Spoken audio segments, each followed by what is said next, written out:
Dito po sa mga pangyayari, no, isama na natin yung mga previous pa sa Yeah. pag-iimbestiga. Um, Wala ba o andyan yung kamay ng Pangulo dito sa mga pangyayari laban sa pangalawang Pangulo? Ako, naniniwala ako kasama siya sa pagpaplano. Kasi hindi naman pwedeng gumalaw ang mga ehensyang ganito kung hindi nag-order at hindi pinagplanuhan. Hindi mo masasabi na biglaan ito kasi 2 beses na nag-attempt Hindi mo rin masasabi na hindi ma-acquit si BP kasi kahit yung threshold gustong tanungin. So makikita natin at nakakatawa hindi ko alam kung sino nag-a-advise sa kanya. Ang political analyst na si Professor Malu Tikia makakasama po natin para pag-usapan ito at iba pang mga issue ng ating lipunan. Prof, magandang gabi. Admar Villando po inyong makakasama. Hi, Admar, magandang gabi sa mga nanonood at nakikinig. Opo, ito po ba ay nataon lang o itinaon? Ano ba? Halata na ba masyado, Prof? Ah, Talagang tinaon yan para yung kay Marcoleta All of a sudden, nagkaroon ng, what are the chances na you will be arrested at the start of the impeachment? Ito, what are the chances that the former Senate President, whom they ousted illegally, will now be the subject of a investigation that something happened 7 years ago. So, makikita mo na talaga naghahanap kung ikaw ay kritiko ng administrasyon na meron kang bahid, yung bahid lang hindi pa dumi. Talagang pipilitin nila at pipilitin na magkaroon ng kwento at imbestigahan. Tsaka yung sinasabing bakit mo pa isa sa publiko ito? Una sa lahat, inabsuelto na nila agad si Secretary Vince Dizon. So yung pagiging mabigat nito para banggitin talaga sa publiko na dapat imbestigahan, parang andun po ba or wala na kailangan talaga ibuyangyang doon at parang may involved kasi itong issue na ito na naging issue na ito dati pa, no, at Hmm. nakaladkad yung pangalan ni Senador Alan Peter Cayetano. So kumbaga hindi mo talaga maihihiwalay yung pangalan ni Senador Alan Peter Cayetano sa 2019 SEA Games. Ito po yung nangyari na sa kasagsagan ng impeachment trial at sa nakatakda niyang pagwi-witness at nung mapitik siya dahil doon sa parang bad taste yung pag-request niya na baka pwede akong unahin na maging witness, Prof. Tama yun, no? Ang dapat maintindihan ng public, kaya siya naging chair niya dahil DFA secretary siya. At ang treatment ng DFA noon, na ito'y isang international event na kailangan ng DFA ang maging nagli-lead ng effort. Ngayon, yung ginagawa nila na i-release publicly, pwede ka naman mag-imbestiga na hindi mo sinasa publiko yung intent mo na iimbestigahan. Saan napunta na yung equal protection, no? Dapat yan, tahimik nilang ginagawa at kung investigative phase pa, para rin yan yung sinabi na mag-iimbestiga kami pero ilang buwan na dun sa mga kilalang mga involved sa flood control na minsan magpapile ng kaso, minsan nasa investigation phase pa. So makikita mo talaga weaponize ang ginagawa ng mga ahensya ng gobyerno laban sa kritiko. Opo, kumbaga may sort of messaging dito na oh, ito yung gagawin ko ha, mag-ingat ka, parang yung chilling effect.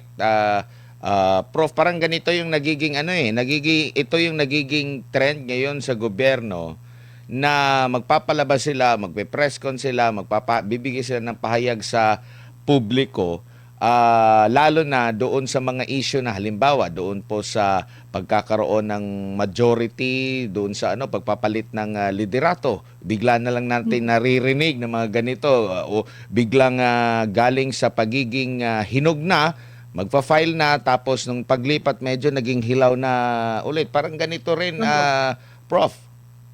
Pero alam mo, yung dun sa lumipat, may sword of Damocles na nakahanga. Kasi nagsalita ngayon na hindi ibig sabihin na lumipat ka, wala na yung kaso mo. So kung hindi ka susunod, kung magiging independent-minded ka, wala, talagang kikikilin at talagang ilalagay ka sa lugar. Makikita mo yun na decimate na yung ano yung opposition sa Senado eh. And yet, tama dun si Senator Pia Cayetano, yung sinabi niyang, ako, I will stand for you. Anyone who is being harassed, I will stand for you. I was expecting a reaction, but the majority was very quiet. So, makikita mo yung impact ng pangingialam ng Malacanang sa Senado. Idadagdag ko rin, Admar, no? Makikita mo yung kumpas. Kunyari, mag-a-announce yang si Matibag, makikita mo, sasaluhin ng spokes. Tapos lalabas yung PR sa mainstream media. Tapos makikita mo, malaki ang buzz dahil yung kanilang troll na either offensive or defensive, talagang maglalabas at mag-share ng mga kwentong yan. So talagang may kumpas. At yung kumpas na yon, talagang makikita mo, kung hindi ka susunod, talagang iipiting ka. Opo, dito naman tayo sa impeachment po, no? Mm. Lumalabas po sa inyong survey, pati sa ibang survey, na natiling mataas ang presidente na ngayon ay nasa impeachment trial na humaharap sa akusasyon ng betrayal of public trust. Parang hindi tumutugma, Prof. Mm. Alam mo, hindi naman kami nag-uusap yung mga survey firms, iba-iba yung methodology namin, pero makikita mo what the trend that sticks out is siya pa rin, si BP Sara pa rin ang trusted, most approved, di ba? Tapos yung presidente na kung saan siya ang kumukumpas ng lahat ng ganito, ay makita mo talagang dumadaos-os. So, dapat siguro tingnan nila yung public opinion dahil 4 na taon nang talagang pinipiga si Vice Presidente Duterte at sila ang may hawak ng lahat ng makinarya. Whether police, whether NBI, whether ahensya ng gobyerno, talagang pag nagustuhan nila, sige. Pero makikita mo nga yung in reverse, ano yung opinion ng taong bayan. At doon lumalabas na makikita mo, despite of what is happening, hindi dumadaos-os ng malaki si Vice Presidente Duterte na ini-expect ng lahat because bugbog na nga, bababa na. Opo. Dito po sa impeachment ngayon ng pangalawang Pangulo, naging even na po ba yung at least ngayon makakapagbigay na ng pahayag ang depensa kumpara dati? Nakikita nyo, kasi dati talagang one-sided yung naririnig natin kasi pinili po ng pangalawang Pangulo na hindi humarap kasi ano na, parang meron ng conclusion talaga doon sa Kamara, sa investigasyon. Tapos, yet mataas pa rin yung kanyang rating, pinakamataas pa rin po. Ngayon na merong impeachment trial na nabibigyan na sila ng pagkakataon na makapagsalita, do you think na makakabawi na ito? Kasi alam natin, tanggapin natin na meron talagang pagbaba din sa ano ng pangalawang Pangulo along the way. Kumbaga may epekto din yung mga paninira sa kanya, though siya pa rin yung pinakamataas. Pero ngayon na pantay na, makakapagbigay na ng pahayag ang depensa na panig sa pangalawang Pangulo, naasahan niyo po ba na tataas itong kanya pong rating? Well, depende siguro kasi makikita mo ang prosecution talagang after every impeachment court hearing, sinasabayan nila ng press conference. At dun sa press conference, pag kinumpir mo yung nangyari sa hearing, magkaiba. Dun sa press conference, nagko-conclusion na sila. Wala pa namang conclusion sa trial. So, makikita mo yung paggamit ng propaganda sa press conference at yung ebidensya. Makikita natin sa charge number 4, wala ako sa pag-assess ko dun sa nangyari, doon sa digital forensic, hindi naman siya expert. So makikita mo, mali nga yung sinabi niya na galing sa Meta yung video. Hindi naman tama yon. Ang video ay nangyari sa Zoom, no? So anything na pag hinanap mo yung original, sa Zoom ka pumunta. Tama? Pangalawa, wala siyang personal knowledge dun sa nangyari. Na tingnan lang niya. At nung in-interview niya yung mga randomly, yung mga naandun, 42 people were there, hindi consistent yung pagtatanong niya.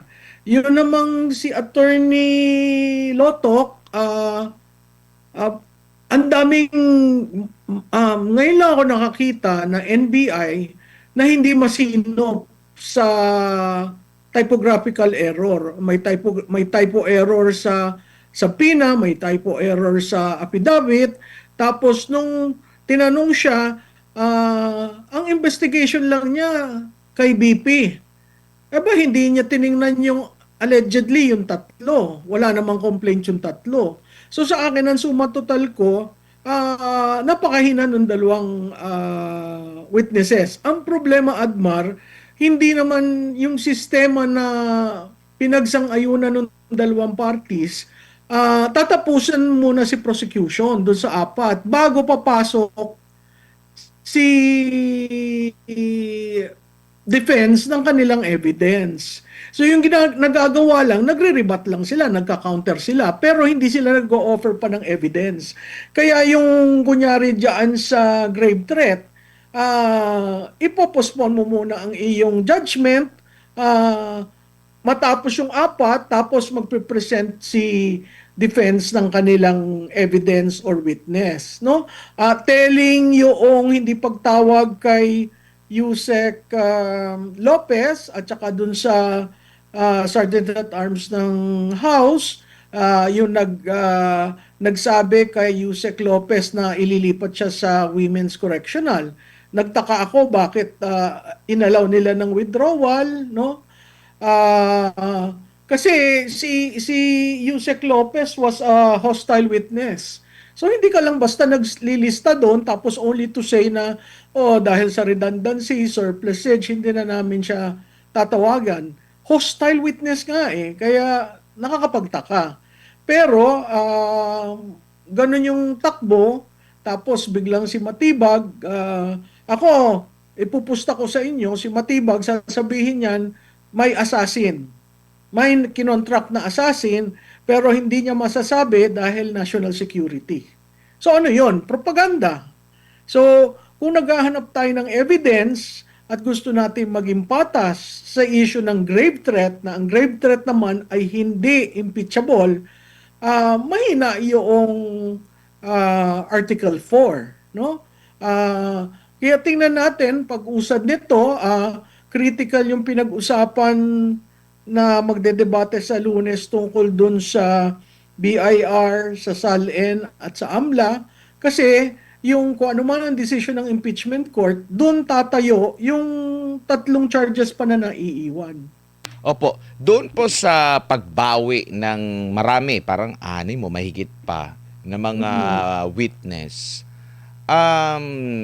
Para po sa messaging po, negatibo ba 'yon sa lalo na sa panig ng prose? Kasi kung iisipin mo, napakahaba na nitong pinanggalingan nitong impeachment na ito, nanggaling pa ito doon sa Kamara, ang dami na nila. So kumbaga, dapat kung iisipin mo kung gano'n katagal, napaghandaan na nito, lalo na yung pagpili ng mga magiging testigo. Tapos at the end, sasabihin mo lang na redundant. Hindi ba nila naisip yun along the way? Kung same lang din naman yung sasabihin or ipupunto nila, napakarami nilang mga abogado.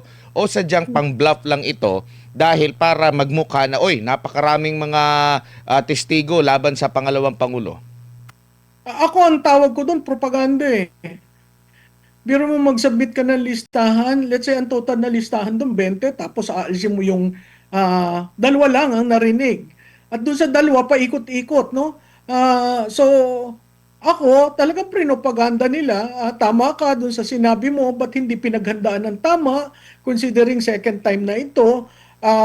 Makikita rin natin dyan doon sa issue ng SALN, BIR at saka AMLA, ano ba talagang hinahanap nyo? Kasi tama rin naman ang defense ng sinabi na Oo, inallege nyo yan, pero wala naman kayo naka-attach na evidence. So, fishing expedition ba itong gagawin? Parang ganun rin yun dun sa ano dun sa charge ng grave threat. Linista, tapos, ay okay na yan, na-prove na. Wala namang na-prove kasi yung dalawa,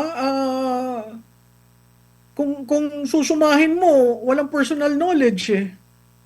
So kung wala kang personal knowledge at ginawa mong witness, mahina yung charge na grave threat. Considering na ang sabi nila, yun ang pinakamatibay at doon maluluhod si Vice Presidente Duterte.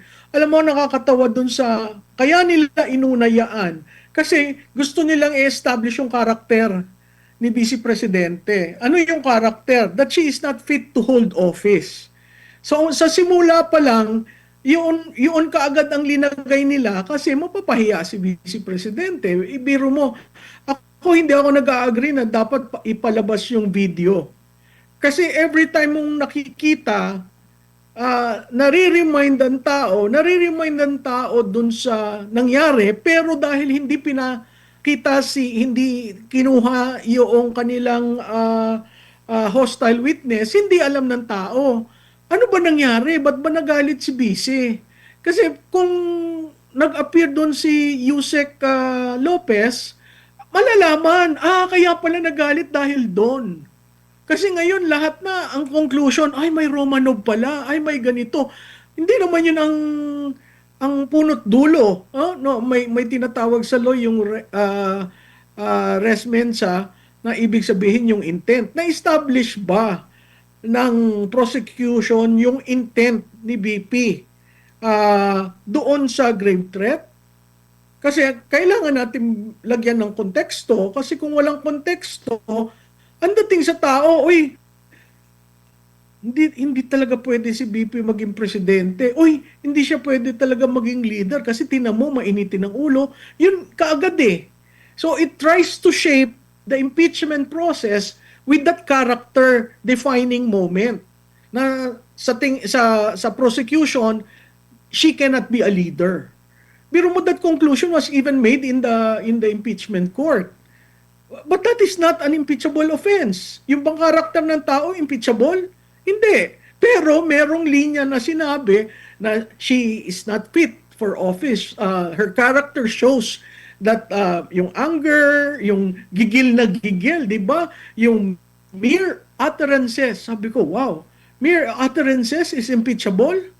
Pero kung linagyan mo ng kwento, ano ba yung konteksto? Maiintindihan ng tao, kaya nagsalita ng ganun si BP. Opo. And doon din sa impeachment trial kamakailan ay nabulgar din yung pagiging selective po, no? Same na video, same na pahayag ng Pangulo, pero yung isang part lang yung kanilang pinaniwalaan na sinasabing, bakit ka naniwala? Dahil doon sa pag-deliver. Pero same lang din naman yung klase ng pag-deliver niya nung nagkaroon siya ng aligasyon, lalo na sa issue ng corruption sa ilang mga opisyal ng gobyerno, pero hindi sila naniwala doon. Pwede ba yun, Prof? Tapos ang sinabi pa ng witness, there's a pattern. Yung pupugutin ng ulo, there's a pattern. Of what? Of grave threat? 'Di ba? Kaya sabi ko, masyadong propaganda ang ginawa. Patuloy na inuyurakan si Vice Presidente at patuloy nilang linalagay siya sa sitwasyon na kung ang huhusga lang naman itong dalawang ito. You can say that the character of the Vice President is such, but coming from these two people, maling-mali yun. Kaya sabi ko, parang hindi naman yata tama itong ginawa nitong dalawa kasi yung isa, walang personal knowledge. Yung isa, mali-mali. So, hindi mo alam which is which. So, ano yung evidence doon? Yung evidence is the mere utterances and the pattern of behavior. Hindi naman siya psychologist to say that. So, again, it boils down to the imagery of the Vice President being questioned because of her utterances. And that is character defining. Opo. Hindi naman, 'di ba? Hindi naman impeachable yung character. Tsaka yung kaibahan ng babala at banta po, Prof, na Yeah, buksan na yeah. din na doon. Sa tingin nyo po ba, babala lang ito or banta itong nabanggit ng pangalawang Pangulo? Kasi hindi nga, alam mo, nung inisplice nila at pinakita nila yung seven videos na lahat nagmumura. Diin na diin sa pagmumura.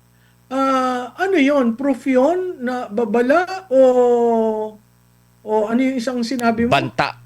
Banta. Wala kang makita doon eh. Kasi yung banta, it's a threat, conditional. Yung babala is a warning. So ang tanong, na-threaten ba yung tatlo?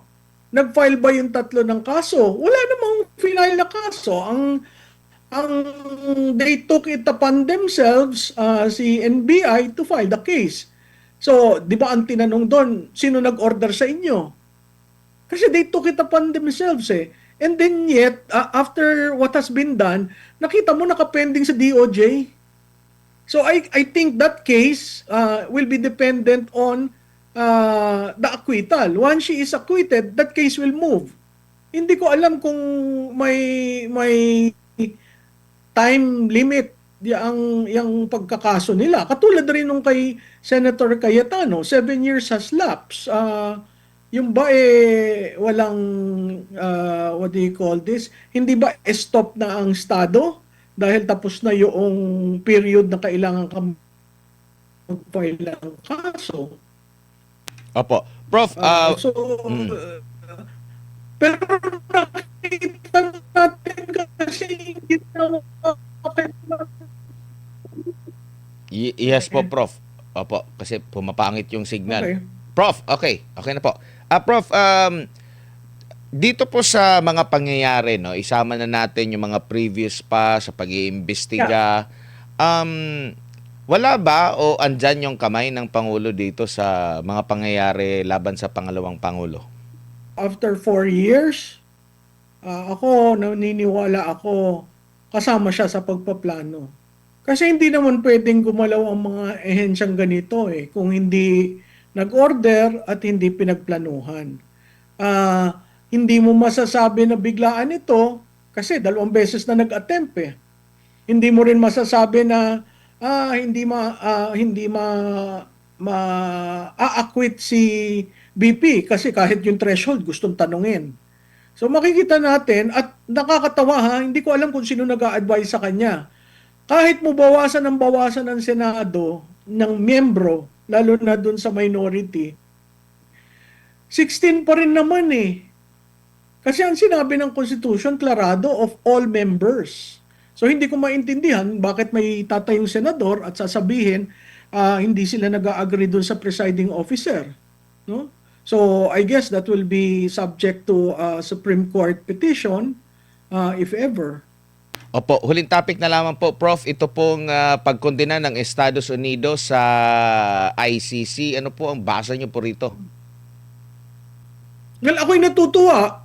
Hindi ko alam kung seseryosohin nila yung warning to all our allies na extending any courtesy or extending any assistance to the ICC will be threatened and sanctioned by the United States. It's about time. Unang-una, kung yan papaboran ng Estados Unidos at sila lamang ang magbe-benefit, kawawa naman yung sinasabi ng North-South issue, no? Na yung maliliit na bansa lamang ang kanilang kayang tadyakan at hulihin, samantalang yung malalaking bansa, yung mga dambuhalang bansa at may hegemonic role sa global order natin, pwede silang ganyanin. Pero it's about time, no, na pag-usapan yan. It's about time na tama ba yung ginagawa ng ICC kasi talagang pangingialam sa soberanidad ng bawat bansa. Opo, doon naman sa naging tugon ng Malacanang ukol dito, naging selective po ba sila kung ano yung makakabenepisyo sa administrasyon, ano yung hindi nakakabenepisyo? Kasi naalala ko, nung pumunta si Marcos Jr. doon sa Russia, na ungkat yung pwede ba tayong mag-angkat ng langis doon sa Russia, tapos sasabihin na maraming mga kinukonsidera. So, nakita natin na may involvement talaga yung Amerika doon kasi may conflict ang Russia tsaka sa Amerika, yung mga economic wars. Pero ito, may pahayag, bakit parang matamlay ang ano mo, yung parang pagtugon mo rito? Kumbaga nagiging selective. Mahilig ba sila sa pagiging selective, Prof? Sa tingin ko may amnesia, hindi lang selective justice ang tao sa Malacanang. Kung papabor sa kanila, sasayaw sila. Kung hindi papabor sa kanila, medyo tatahimik sila. Ang problema lang nun, sarili nating kababayan, ang itinapon nila, basta gano'n na lamang. At makikita naman natin, ang daming traces dyan na sinasabi niya nung umpisa, I will not surrender the sovereignty of this country. Maraming ironies itong administrasyon na ito, at yung ironies na yon ay usually patungkol sa papaboran ba sila. Kung hindi sila papaboran, hindi na lang ako gagalaw. Prof, maraming salamat po sa inyong oras at panahon ngayong gabi. Sa ulitin po, ingat po kayo.